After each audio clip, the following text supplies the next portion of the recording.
we have seen that the return of Jews to Western Europe brought with it new modern forms of anti-Semitism. This was affected by various processes and ideologies that were being formulated at the time.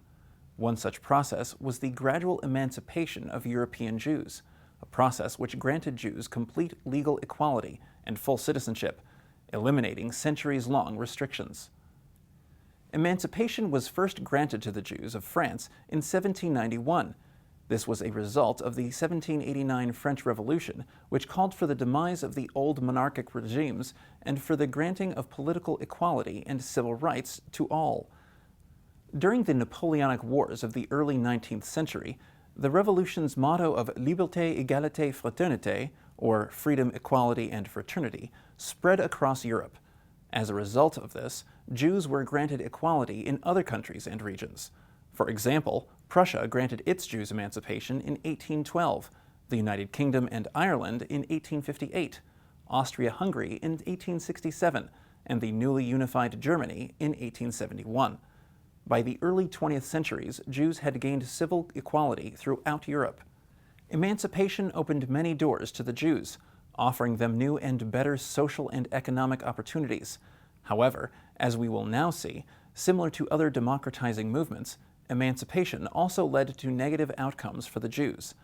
Let's examine how a European society, which was used to seeing the Jews as socially inferior and visibly different, now handled their assimilation into civilian life.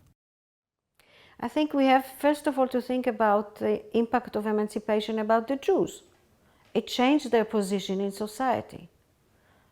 While they were before at the real absolute margin of society, although today we know that even that was not absolute, and even much before the emancipation they were not really not part of their environment. They always had contacts with their environment. But with emancipation, with the possibility that opened up with the emancipation, educational possibilities, perhaps most importantly, professional openness, even gradual political emancipation that began in the beginning of the 19th century, especially in Prussia, for instance, with the legislation of 1812, but in other German countries also at about the same time.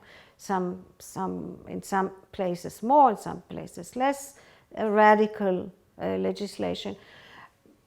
This meant that the Jews were becoming more and more part of their environment. And having had a population of capable, active, dynamic people, you see their entry into society in a very quick manner. And so suddenly the Jews were dangerous in other ways that they were before.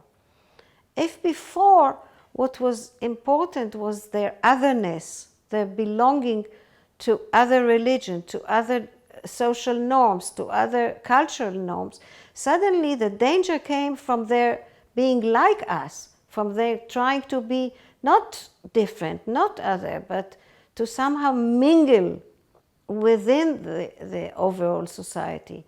And this created new fears. There is this element that seems to be so capable of entering in, and now we don't know him.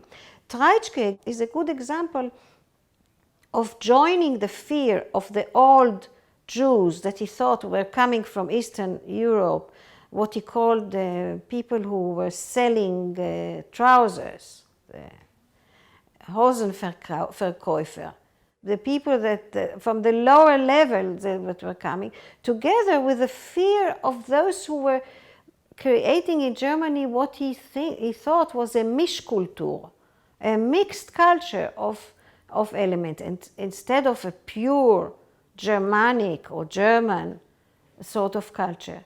So now anti-Semitism has, so to speak, two directions. One against the traditional poor Jews who do the most unattractive jobs in society, and one against those successful Jews who come in and enter society and become rich and famous and capable and known all over the world. And so there is another danger, another kind of danger. And both, of course, again, seem to mix in and overload each other.